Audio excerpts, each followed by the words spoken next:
Tap water, less than a penny. So much less that I could give all 2,000 of you a glass just like this one, and it would cost only 90 cents. If instead I gave you all a bottle of water, it would cost over $1,400. The difference? How we value water. This summer, my 3 garage sales gave me a chance to study the value of water. Along with my household trinkets, I sold water for $1 a bottle. I wanted to see if any of my customers would bargain with me to lower the price or complain about what I was charging. Although I sold a lot of water, no one did either of those things, even though that very same dollar could have paid for an entire day's household use at the average water rate. While the bottled water industry is thriving, the same cannot be said for our water utilities. But how could that really be true? You turn on the tap, and good, clean water always comes out. But what if it didn't? In May of 2010, along with 2 million Bostonians, I got to find out. A major water main break cut off supplies to the entire city. The emergency source they brought in was untreated and therefore unsafe to drink. I showed up for my meeting, ironically enough, about better management of water infrastructure, to find the city in chaos.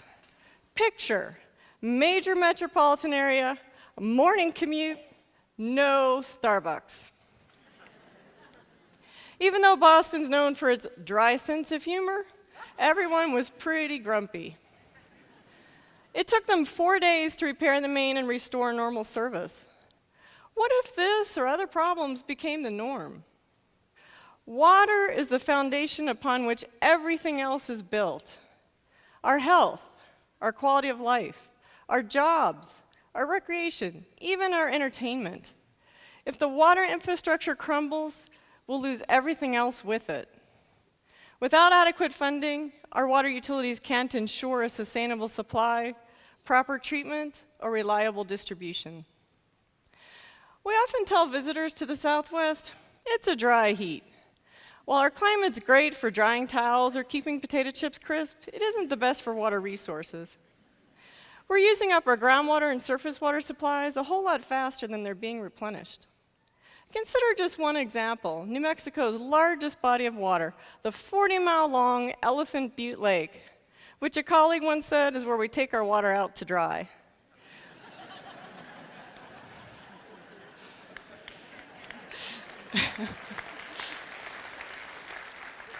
This lake is currently at only 8% of its capacity, which is pretty bad news for the residents of El Paso who count on it for part of their drinking water supply.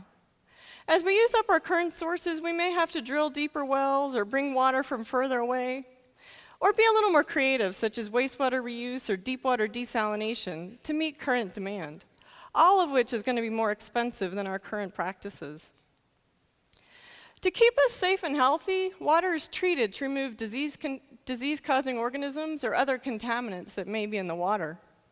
To understand why, we need only look to the developing world, where 3.4 million people die every year from waterborne disease. That would be almost like losing twice the population of New Mexico in a single year from waterborne illness. Going forward, we may have to add or modify treatment processes to remove additional contaminants that may be found to be harmful, either naturally occurring or those caused by our activities. 2 recent events underscore this need. The chemical spill in West Virginia that polluted the drinking water for 300,000 people, and the toxins found in Lake Erie that contaminated the drinking water for the city of Toledo, Ohio. Installing and maintaining these additional treatment units, can be an expensive proposition.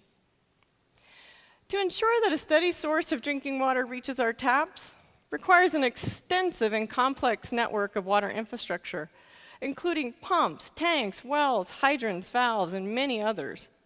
If you took the water piping that serves the Albuquerque area alone and you laid it end to end, it would stretch all the way from here in central New Mexico to the tip of Maine. Unfortunately, just like us, the water infrastructure won't last forever. It wears out with use and has to be replaced about every 50 to 100 years or so. New Mexico recently received a C- on its water infrastructure report card, which is only slightly better than the D given to the nation as a whole, and not even good enough to get a lottery scholarship to one of our universities. Unfortunately, replacing the infrastructure the second time around is a little more difficult, more expensive, and it would take nearly $1 billion to address New Mexico's currently identified infrastructure needs. While all these issues facing drinking water may seem daunting, I believe they're actually an opportunity to put water first and invest in our future. Water is unlike other utilities. It's much more of a partnership between water utility leaders and water system customers.